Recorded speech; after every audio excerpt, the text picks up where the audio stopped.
Hello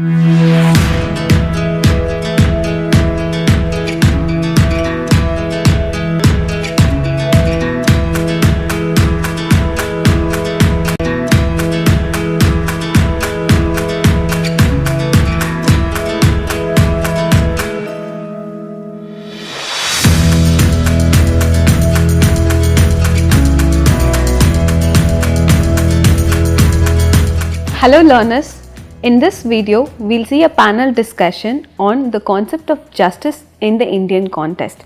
We have Professor Rao, the course coordinator, with us to give a brief introduction about justice in the Indian context. We are also joined by Dr. Srilekha, a subject matter expert. Professor Rao, could you tell us about the concept of justice in the Indian context? Let me begin with the Aristotelian concept of justice, which was the foundation behind the concept of social justice all over the world, including India. Aristotle speaks about each citizen will get whatever he deserves, but he primarily mentions about based on the virtue and merit. And we could look at that in a much more improvised way in the Indian democracy, where social justice is almost all inbuilt into the directive principles of state policy, including the fundamental rights. And we look at the other aspect of the justice where the ancient Indian Dharma Shastra speaks about. Olden times, justice is equated with dharma. And the great epic Mahabharata speaks about not only justice but also injustice, dharma, adharma. It speaks about injustice and also bestows a duty on the king to see that a justice is done. If we look at another level, Amartya Sen conceptually explains about a new concept of niti and nyaya in his great book An Idea of Justice. Amartya Sen mentions niti as a moral conduct, and which is a propriety of not only the individuals and the institutions. And for Amartya Sen, justice is nyaya, which is the realization of the justice. So these are the three ideas of justice we could look at, starting from Aristotelian to the dharma concept in the Indian context, and also the Amartya Sen further explained about the concept of justice in the idea of justice and niti and nyaya. Thank you, Professor Rao, for giving us a brief introduction to the conception of justice in the Indian context. Learners, now we will discuss about the various aspects of justice. This we will do with the help of Amartya Sen's idea of justice and M.V. Nadkarni's view on Amartya Sen's idea of justice. So, we have 5 aspects of justice. The first aspect of justice we could say as justice as rationality. So, Plato's conception of justice really comes in handy for us. Plato classifies the human soul into 3 parts: the rational, morality and the spiritual. Plato's conception of justice really comes in handy to discuss this. Plato classifies the human soul into 3 parts: rational, spiritual and the monsterity, which is actually similar to the Indian classification of gunas into sattvic, rajasic and tamasic. Plato says that the justice and goodness prevails when the rational part of the soul prevails over the other 2 parts. So even Mahabharata talks primarily about reasoning, and Emperor Akbar also gives importance to the role of intellect in pursuing justice. Amartya Sen himself dedicated one chapter on the role of reason in pursuing justice. Reasoning, of course, plays a very important part in the pursuit of justice. This is also evidenced by the Age of Enlightenment era, which gave primacy to the role of reason. However, there is one drawback of making reason as the sole goal of justice, because reasoning can also be used for immoral actions. The best example would be tax evasion. So certain immoral actions could also be justified by reasoning. Therefore, reasoning cannot play the sole role in the pursuit of justice. The second aspect of justice could be said to be deontological approach of dutiful action. Professor Rao, could you give us some insight into this? Deontological approach primarily speaks about duty-centric approach. We could infer this deontological approach from Bhagavad Gita, where Lord Sri Krishna mentions to Arjuna that Arjuna's duty in war as a warrior is to fight. That's where duty-centric approach is being followed, and we could see that duty-centric approach even the integral part of the Indian Constitution. And Indian Constitution highlights about duty of the persons and duty of the citizens, duty of the state and duty of the public servants. If you could look at, duty is also important for all the public servants, public functionaries. When they take the oath as a constitutional functionaries, they have to see that how they can effectively, consciously and conscientiously perform their duty. So we could, from these we could easily say that the duty-centric approach is an important aspect of the justice. Professor Rao, why would then Amartya Sen completely criticized a deontological approach?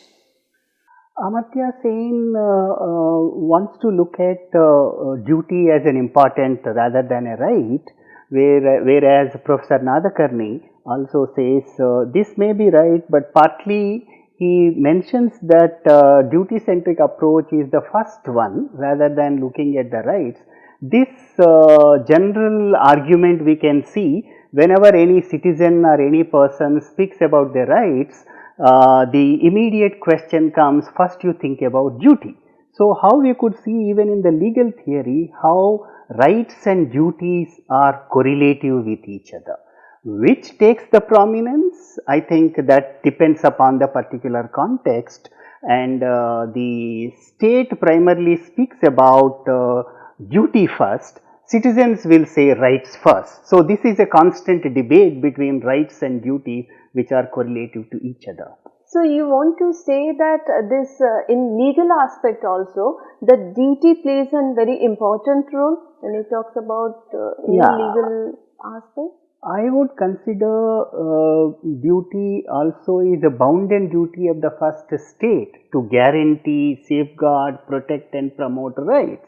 Then comes citizens' articulation of right, and if there is a rights are not provided, even going to the court or other institutions which are meant to provide justice. The third aspect of justice, can we say that justice is happiness?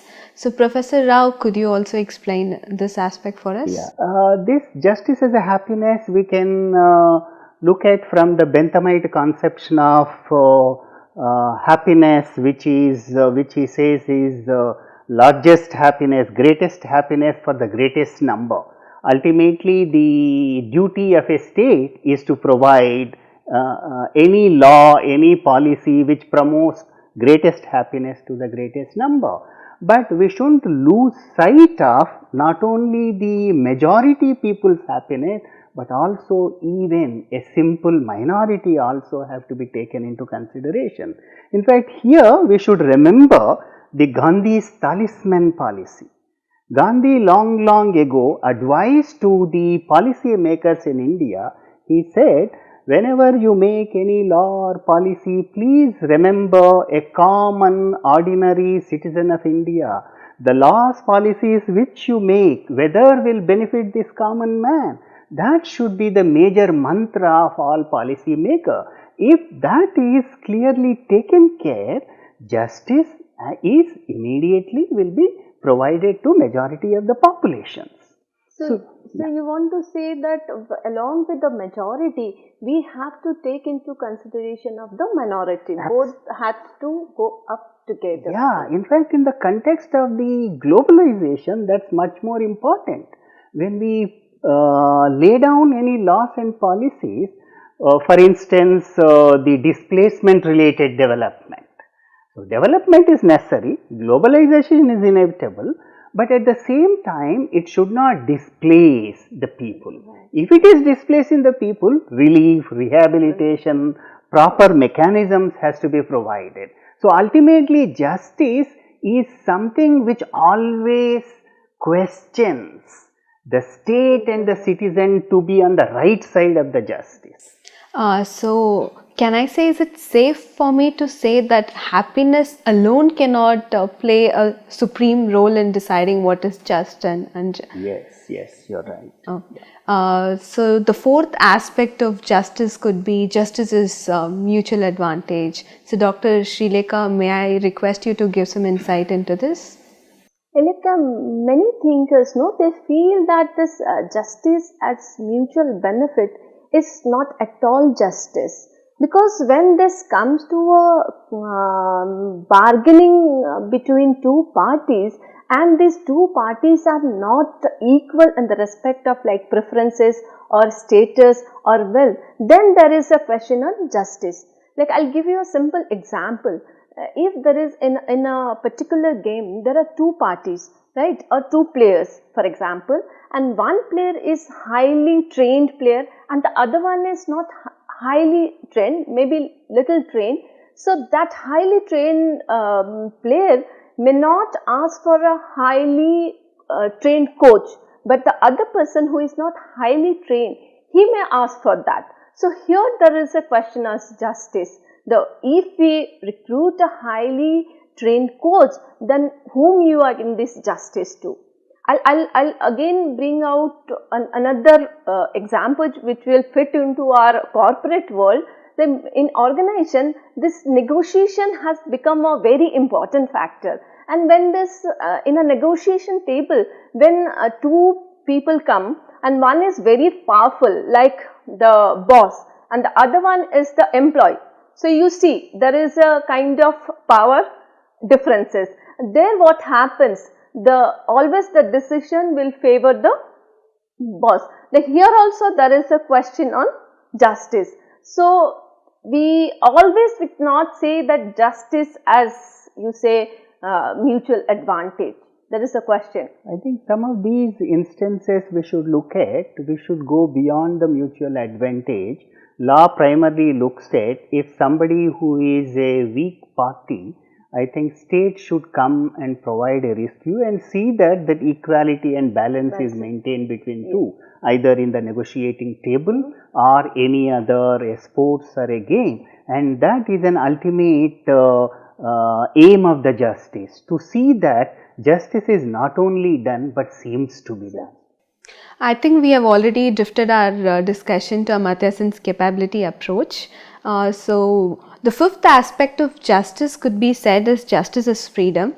Freedom plays a very central role in the modern day discourse on justice, and Amartya Sen is a pioneer in advocating freedom as justice, and Amartya Sen again classifies this into two. One, freedom to exercise an option freely, or the second thing could be an opportunity to exercise that option.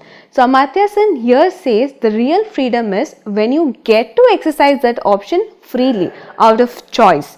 So that is where he brings in his capability approach. Again, equality plays a very central role in discourse on justice. So ever since the ancient theories of justice, we've given prominent place to equality.